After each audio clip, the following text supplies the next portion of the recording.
Ya, salah satu aspek dari meditasi atau keheningan kan memang pengungkapan luka batin dan sekaligus penyembuhannya.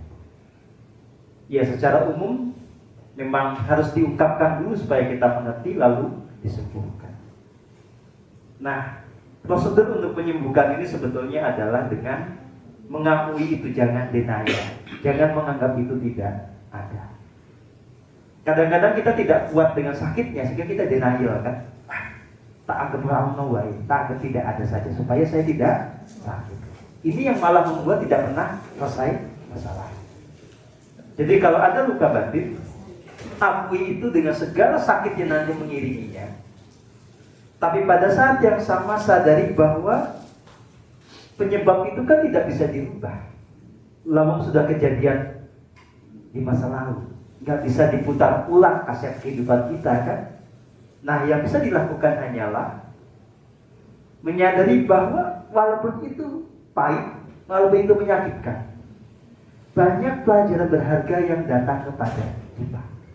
Hal-hal yang menyakitkan itu sejatinya adalah wahana untuk pertumbuhan jiwa kita.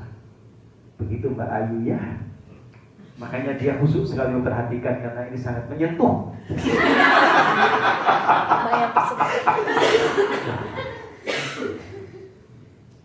Nah, segala hal yang tidak bisa langsung kita rubah, kita terima sebagaimana adanya. Kita terus berjuang mengubahnya, tapi tidak bisa memaksakan hasilnya. Ya. Nah, untuk bisa melakukan ini memang setiap orang harus terus berlatih. Ya. Jadi Mbak Mary terus lakukan karena luka batin seperti ini tidak akan sembuh sekali meditasi. Ya. Harus terus menerus, enak aja. Kalau meditasi beres gitu. Buka jasa dukun aja. Ya dong, harus kita yang berjuang terus sampai menyelesaikan masalah itu dengan tuntas. Ya. Persaudaraan matahari yang saya tintis, saya dirikan dan sekarang dikomandani oleh Mbak Ika Afifah Nur. Oh itu Kalau kata orang zaman dulu gampang disantetnya itu udah sama nama. Oh iya tuh. Iya. Persaudaraan Matahari atau PM ini adalah sekolah kehidupan, sekolah spiritualitas. Tempat belajar bagi kita semua untuk terus bertumbuh dan berkembang. Nah, sebagai perintis atau pendiri, tentu saja saya punya visi. Visi itu tentu tidak dibuat oleh ego saya, tapi itu adalah visi yang muncul dari semesta yang kemudian saya resapi, saya internalisasi menjadi acuan dari perjuangan di dalam persaudaraan matahari. Visi itu apa? Visi itu adalah di tanah Nusantara ini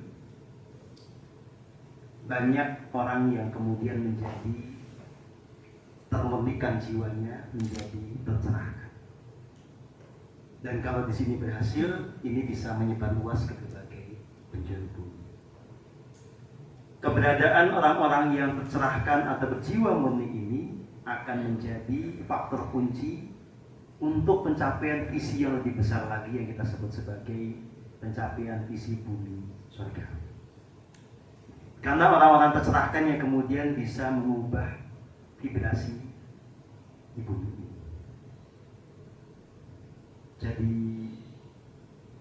keberadaan orang-orang tercerahkan itu adalah faktor kunci agar ada revolusi spiritual yang nanti berimbas juga ke dunia material. Segala kesulitan yang sekarang terjadi ini karena memang kekacauan di level energi. Nah, hanya orang-orang tercerahkan yang bisa kemudian menyelesaikan ini. Kenapa kita belum selesai sekarang? Ya karena kebanyakan bajingannya ketimbang kebanyakan. Saya lupa.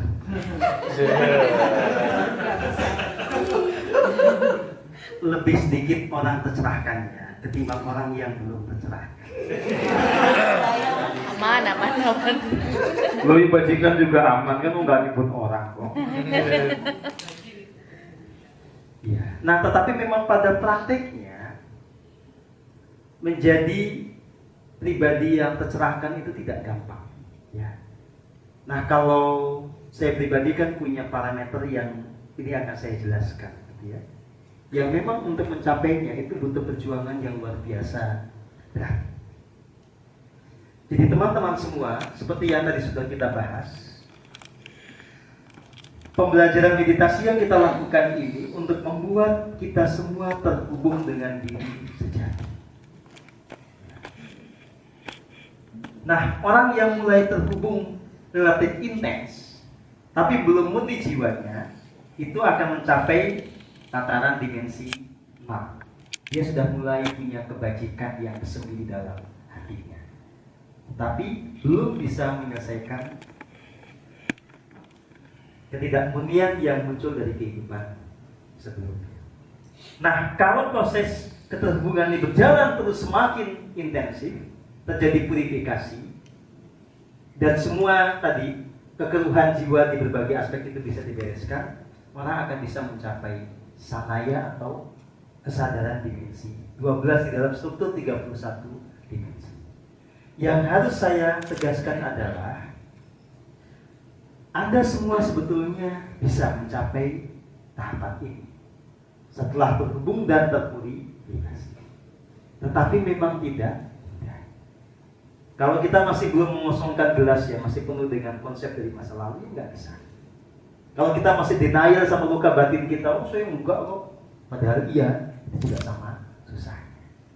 Jadi untuk mencapai sanaya ini butuh kerendahan hati, butuh keterbukaan, butuh kejujuran pada diri sendiri, dan kerja keras serta kesiapan untuk menghadapi tantangan-tantangan yang ada di dalam proses purifikasi. Nah, dari sekian ratus, ya sekarang murid yang terdaftar resmi ya, yang bisa mencapai ini ya sedikit, nggak banyak, tapi lumayan daripada kagak ada ya. Nah, kalau orang bisa terus konsisten di dalam keheningan, dalam keterhubungan dan proses purifikasi, dia akan mulai mengalami transformasi. Jadi kalau orang konsisten di dimensi 12 atau mencapai sanaya, nanti dia akan mengalami kebangkitan kundalini paripurna. Seperti yang saya bilang, kebangkitan kundalini paripurna ini, itu tandanya adalah dari tulang ekor itu ya, yang di sini. Energi itu naik sampai ke cakra mahkota. Naik. Jadi kebangkitan kundalini itu dari sini, dia naik ke sini. Lambangnya ular kobra. Ya. Itu bukan simbol iblis, itu simbol kebangkitan kundalini, simbol kebangkitan energi ilahi di dalam diri kita. Ini tidak mungkin sampai ke atas kalau cakra-cakranya masih ada yang terblok. Oke. Nah, supaya tidak ada yang ngeblok, maka orang harus mengalami purifikasi. Jadi ini bolak-balik. Ya, bolak-balik. Oke. Nah, kalau ini sudah selaras semua, cakra mahkota kebuka, muncullah yang namanya antahkarana.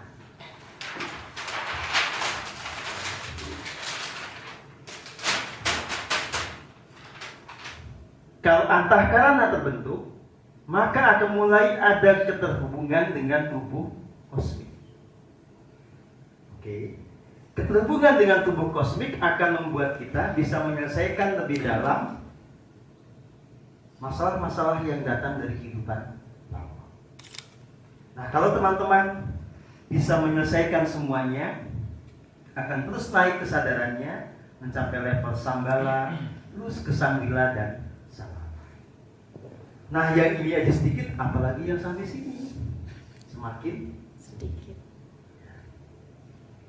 Nah, teman-teman yang sekarang ada di sini dan membimbing Anda, itu sudah bisa mencapai titik ini.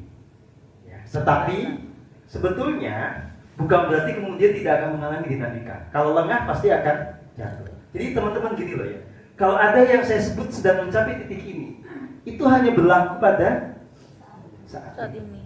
Loh ya kalau lagi hening-heningnya kayak tadi ya pasti akan naik tuh dimensinya. Nanti seminggu lagi, 2 minggu lagi kan itu ceritanya lain ya. Nah makanya memang tidak gampang untuk mencapai stabilitas. Mencapainya saja tidak gampang, lebih susah lagi kalau untuk stabil. Nah kalau bisa, ya dia layak diacungi. Nah, saya beruntung dan bersyukur saat ini bisa menjelaskan tentang ini tidak sendirian. Dengan adanya teman-teman yang mencapai dimensi ini, otomatis kan apa yang saya alami ini juga dialami oleh teman-teman itu. Dan bisa dibahasakan kepada Anda dengan bahasa yang lebih manusiawi, lebih praktis. Nah ini yang memungkinkan nanti teman-teman semakin banyak yang bisa mengalami purifikasi. Karena apa? Terbantu untuk memahami keheningan itu secara lebih akurat. Saya juga baru ngerti ternyata bahasa saya ini walaupun buat saya gampang, buat teman-teman kagak gampang. Ya. Sekarang justru kita perlu belajar ya dari Mbak Ika, Mbak Irma sama Mbak ini, bagaimana perjuangan untuk mencapai purifikasi, mencapai kondisi semakin tinggi kesadarannya, apa tingkat kesulitan yang dihadapi, dan bagaimana cara untuk stabil. Ya. Jadi silahkan berbagi cerita. Hidup waktu pertama kali ketemu Mas Guru, ya pasti ruwet lah. Siapa yang enggak? Kalau enggak akan mencari kan kitanya. Pak Poni jangan batuk gitu tuh. Testimoni untuk Mas Antoni nanti sudah acara ya.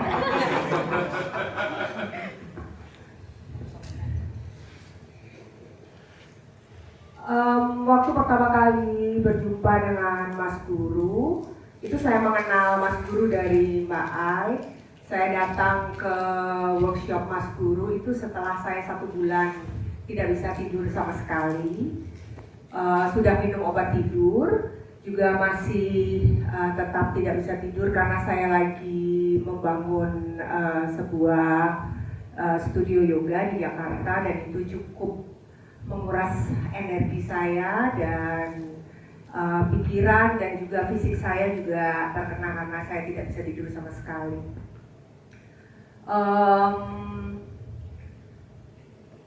Dengan hanya datang 1 kali workshop itu, saya mengikuti panduan dari Mas Guru. Saya tidak ada ekspektasi apapun. Saya cuma pengen bisa tidur saja. Saya nggak ngerti kalau tujuan Mas Guru itu mengadakan meditasi itu untuk pemurnian jiwa dan raga. Itu udah, aduh rasanya jauh sekali tujuan itu. Saya cuma pengen bisa tidur, udah gitu aja. Dan saya selain mengikuti meditasi, waktu itu dibantu healing oleh Mas Wawan dan dipijat oleh Mas Giong. Jadi setelah hari itu saya pulang ke rumah, setelah tidak tidur 1 bulan, saya bisa tidur selama 12 jam. Jadi saya merasa benar-benar di-recharge jiwa dan raga. Dan sejak saat itu saya selalu mengikuti Mas Guru kemanapun beliau mengadakan kajian dan workshop selama 2 bulan intensif. Saya mengikuti Mas Guru, memang domblok, nggak ngerti apa-apa, tapi ya udah ikut aja, manut aja. Kuncinya cuma itu sih. Kalau buat saya nggak ada resistance. Aku udah pernah belajar spiritual ABCDE karena memang saya belajar yoga ya, saya seorang guru yoga. Dan memang sebelum mengenal Mas Guru saya mengikuti beberapa meditasi, tapi memang fokusnya di yoga, dan guru-guru saya itu guru-guru internasional. Itu tapi saya sama sekali ya udah yang manut, saya merasakan benar-benar manfaatnya. Nah, itu ternyata kuncinya itu. Kita yang harus merasakan sendiri. Kalau kita belum merasakan sendiri, cuman hanya sekedar teori yang indah-indah. Jadi ya udah memang indah, tapi tetap aja ngawang, hidupnya nggak akan berubah. Sampai benar-benar kita merasakan sendiri manfaatnya, kita benar-benar merasakan hidup yang damai. Ya udah, berlinding aja sama Mas Guru bilang. Jadi apapun situasi sekarang, kalau dipikir dari otak manusia ya itu tidak ideal. situasi yang saya hadapi sekarang, tapi hati saya tetap damai, walaupun tetap ada dinamika, tapi saya bisa mengembalikan lagi ke kondisi yang netral, kondisi yang menurut saya adalah kondisi yang sangat ideal buat saya sekarang ini untuk pemurnian jiwa dan raga saya. Itu Mas Guru. Acara Mas Guru awalnya itu saya bisa bertemu sama Mas Guru itu diawali dengan saya protes besar sama Tuhan. Saya marah besar. Gaya loh karo Gusti nesu protes. Karena saya semacam gimana ya? Ini kok posisinya nggak enak. Saya tak madep sini boleh nggak? Boleh. Iya kan madep sini nih. Iya. Kamera mohon menyesuaikan. Udah sadar kamera. Nah, ini kan pena. Sadari napas dulu baru sadari kamera. Sadari. Sadari. Gitu. Itu level selanjutnya Oh, Pak, gitu. pelan-pelan Pak. Oke. Awalnya saya itu protes gitu, marah besar sama Tuhan. Kalau dari dibandingkan dengan dibandingkan sama mendengar ceritanya Mbak Ai tadi kan sangat-sangat praktikal gitu loh, sangat-sangat manusiawi. Oh, sampai menyadari rasakan aliran nafas, buang konsep, buang kata istilah terhubung, buang istilah hening. Saya justru membutuhkan itu gitu, membutuhkan konsep dalam tanda kutip. Karena walau bagaimanapun mungkin case saya itu nggak semua orang ngalamin gitu, bahwa saya berangkat dari latar belakang yang cenderung istilahnya itu supranatural gitu. Bukan karena saya cari demit gitu, justru karena saya nggak ngerti demit itu piye itu apa itu saya nggak ngerti. Hanya secara apa ya istilahnya secara kosmik memang ada latar belakang seperti itu. Jadi saya merasa sangat terasingkan, merasa aneh gitu dengan kehidupan saya sekarang ini. Karena sejak kecil itu banyak pengetahuan dan pemahaman mengenai sebenarnya mengenai apa yang disampaikan Mas Guru ini gitu. Cuman saya nggak ngerti istilahnya apa. Saya nggak paham apakah ini tuh bener apa enggak, karena apa yang saya pahami dan alami di dalam diri saya itu di luar diri nggak ada gitu. Orang-orang di luar saya ya termasuk dari keluarga, kemudian teman-teman sekolah, tetangga-tetangga di desa itu tuh nggak ada yang kok orang-orang itu pada begitu gitu. Kenapa orang-orang itu nggak jujur sama dirinya sendiri? Waktu kecil tuh saya yang benar-benar melekat, yang bikin luka batin juga itu begitu. Jadi orang-orang dewasa dan juga teman-teman sebaya saya itu kok ngapusi awake dhewe gitu loh. Yang dirasakan apa, yang dipikirkan apa, sama yang disampaikan apa, dengan yang dilakukan apalagi itu beda semua gitu. Nah terus ini tempat apa? Kenapa kok begini? Orang-orang ini kok nggak selaras ngono ya. Kalau sekarang udah bisa ngomong nggak selaras gitu. Dulu nggak tahu istilahnya. Saya justru membutuhkan istilah-istilah itu. Saya menggunakan istilah-istilah itu sebagai semacam jangkar gitu loh, pegangan. Jadi ini tuh ada namanya hening. Oh ini tuh ada namanya kebenaran sejati, seperti itu. Jadi saya membutuhkan waktu untuk menyesuaikan diri, butuh proses untuk bisa pada akhirnya bentuk transformasinya adalah menerima diri saya apa adanya, seutuhnya, penerimaan total bahwa saya adalah seorang manusia dengan segala kompleksitas pikiran, emosi dan seterusnya. Nah, bukan berarti saya tidak mengalami gejolak atau dinamika melampaui luka batin, trauma itulah. Justru melalui proses purifikasi yang perih, nelongso itulah saya betul-betul menyelami dan menghayati bahwa ini manusia itu seperti ini gitu. Pada awalnya saya tahu, maksudnya sudah ada pemahaman bahwa ada emosi, ada luka batin itu begini. Tapi saya tetap harus mengalaminya, tetap harus merasakan nelongsonya, pedihnya, kena lukanya aja pedih, kemudian ditimbun lama toh, diabaikan begitu, denial begitu bahwa saya punya luka batin, kemudian muncul lagi, kerasa lagi, denial lagi, muncul lagi gitu terus. Nah sejak belajar sama Mas Guru, saya belajar untuk memproses itu dengan benar, memproses itu sesuai dengan takarannya, sesuai dengan apa yang memang harus dilakukan gitu. Lah menghadapi itu kan nggak gampang. Menghadapi punya emosi aja saya bingung, apalagi dengan emosi yang tidak nyaman gitu, sakitnya luar biasa. Kenapa sih saya mesti begini ya? Nah di titik itu saya protes besar gitu sama Tuhan. Kalau memang saya harus seperti ini, menjalani hidup seperti ini, ya tunjukkanlah jalan yang tepat buat saya. Gitu.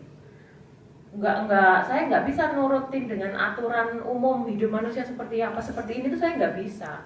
Jadi tunjukkanlah gitu kan. Wah sambil ya begitulah dramatis, nangis nggak karuan, ngomong sendiri kayak orang gila. Ya gila sih memang waktu itu.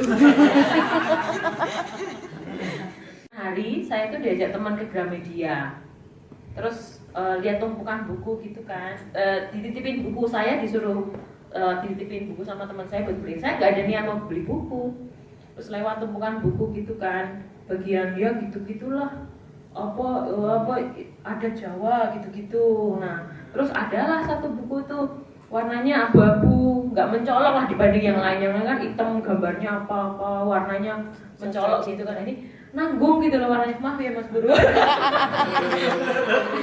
Saya bikin koreksi evaluasi untuk desain sampul berikutnya.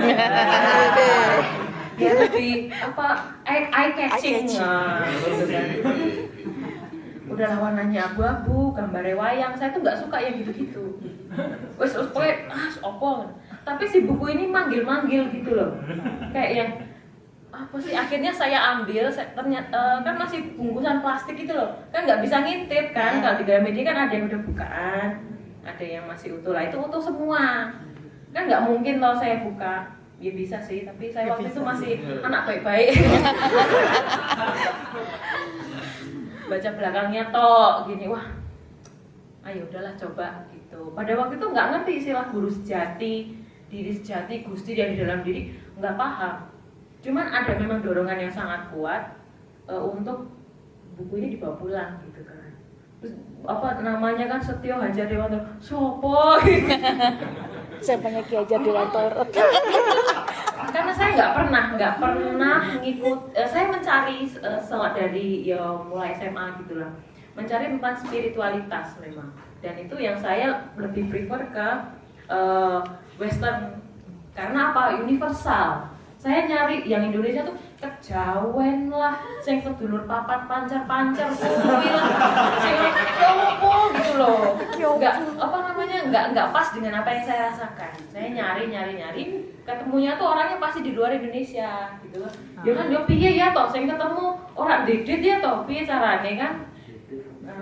Orang duit, nggak punya uang, bro. Bisanya cuma paling online gitu kan, nggak puas gitu kan. Begitu ketemu bukunya Mas Guru ini, wah ya cobalah, kok kayaknya oke, ya.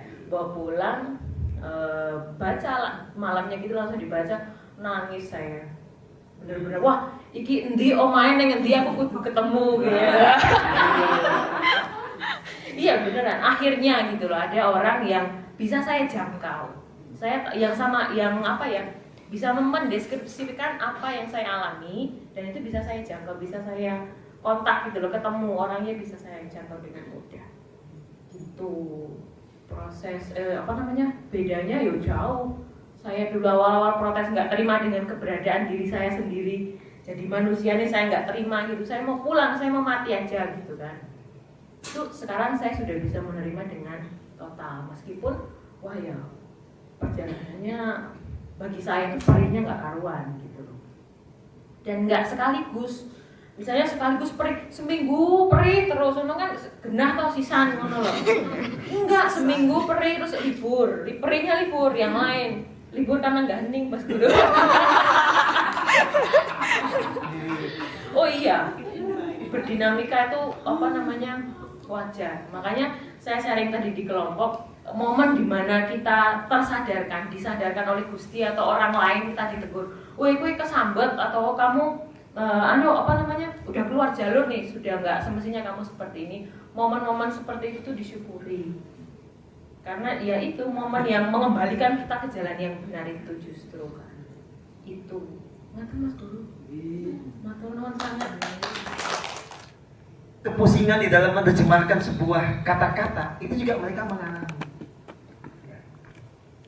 Rasa berat, rasa tidak nyaman ketika mempraktekkan sebuah ajaran, mereka mengalami. Nah, itu yang bisa dipetik pelajarannya oleh teman-teman semua. Nah, di sini memang supaya teman-teman ini bisa bertumbuh, jangan sombong, jangan, kalau bahasa Betawinya, belagu. Nah, belagu ini sangat mengganggu perkembangan. Tetapi ya uniknya orang gampang belagu. Apalagi gini lah ya, misalnya ya, ada orang yang sudah belajar spiritual lama, ujuk-ujuk diajari Mbak Ai, emang situ siapa katanya?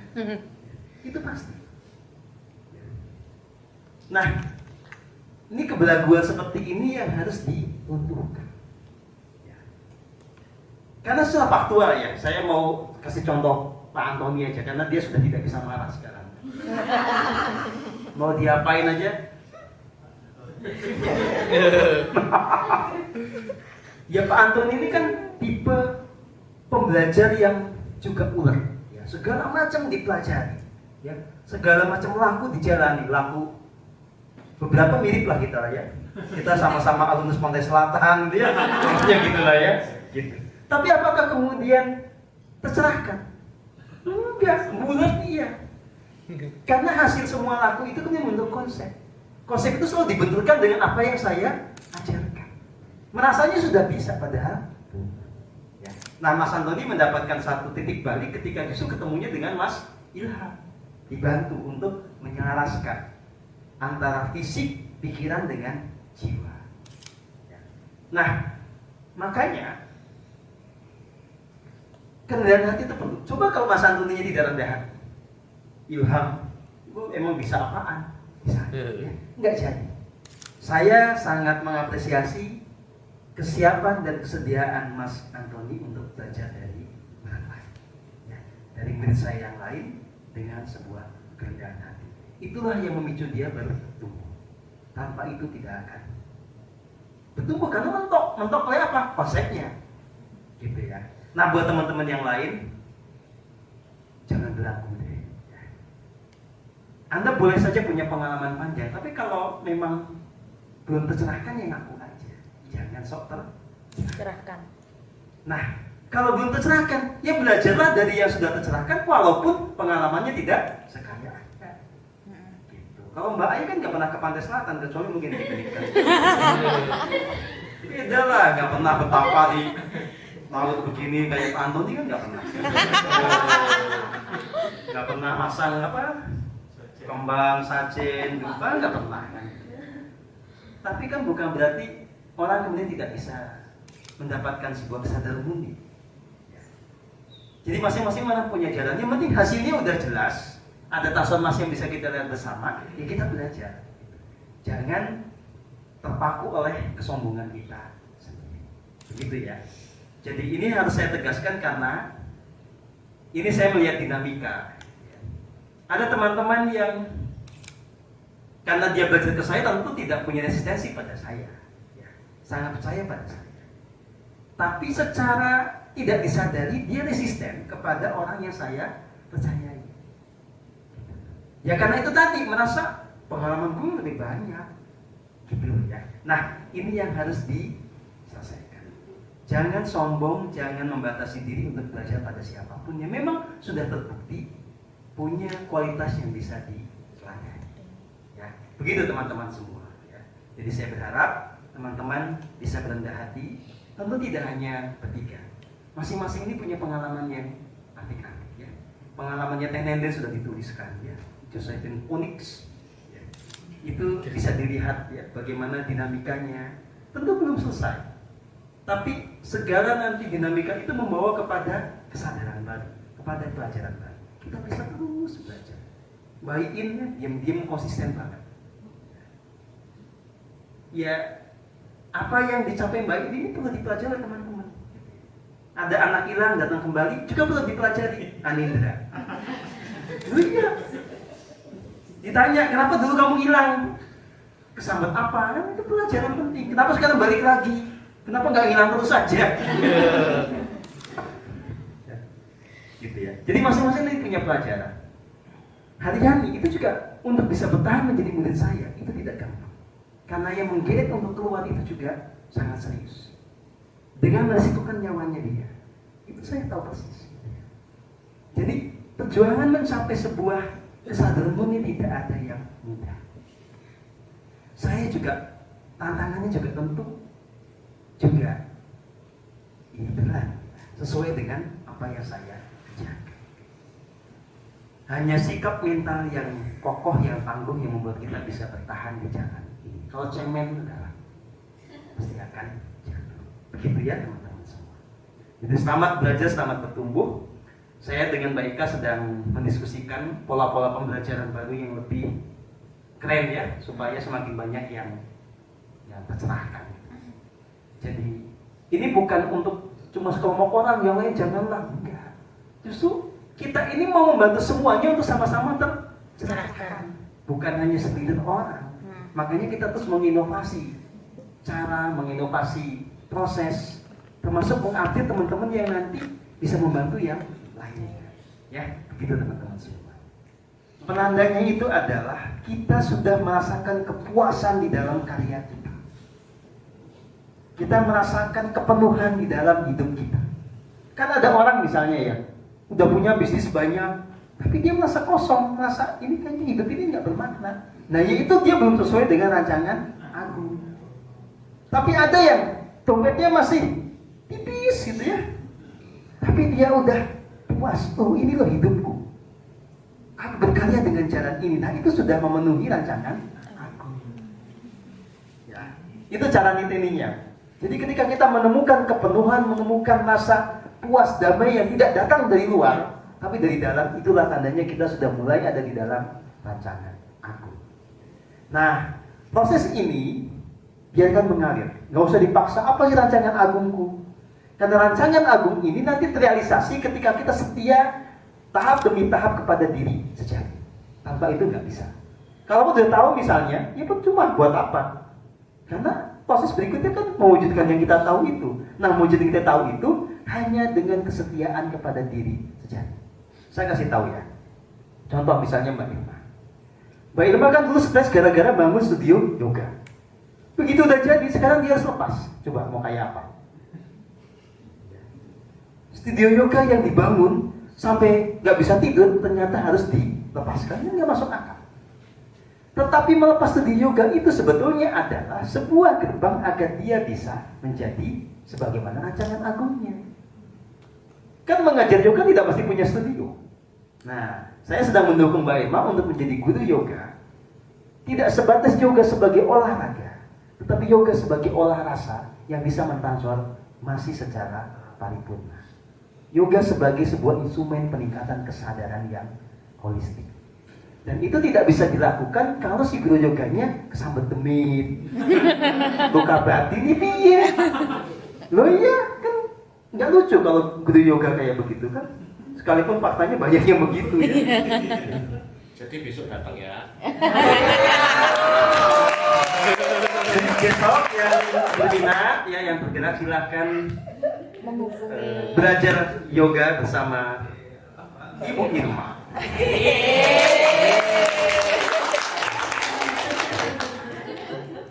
yang belum daftar. Manajernya dia tuh. Pengemudi. Oke, begitu ya teman-teman semua ya. Nah, saya berharap teman-teman menemukan tadi rancangan Agung. Kayak Mas Anindra ini sedang berproses menjadi penulis. Ya. Karena bakatnya memang sudah ada. Cuma selama ini kan secara pribadi belum aja. Sana kesini nggak nemu-nemu. Ya. Nah, harus fokus. Kesulitan ketika melahirkan karya itu harus dihadapi. Jangan kita kemudian lari dari kenyataan. Ya. Emang dulu ketika saya melahirkan buku Mad Simple udah banyak duit? Ya enggak. Tantangannya itu, antara nulis dengan nyari duit itu enggak gampang. Mestinya nulis harus ada duit, coba gimana caranya? Enggak gampang, tapi itu harus dihadapi. Ya. Karena namanya nulis itu enggak langsung dapat duit, emangnya apa? Ya, panjang prosesnya, untuk sampai satu buku aja bisa berbulan-bulan. Terus nanti diedit, belum tentu diterima. Enggak gampang. Oke?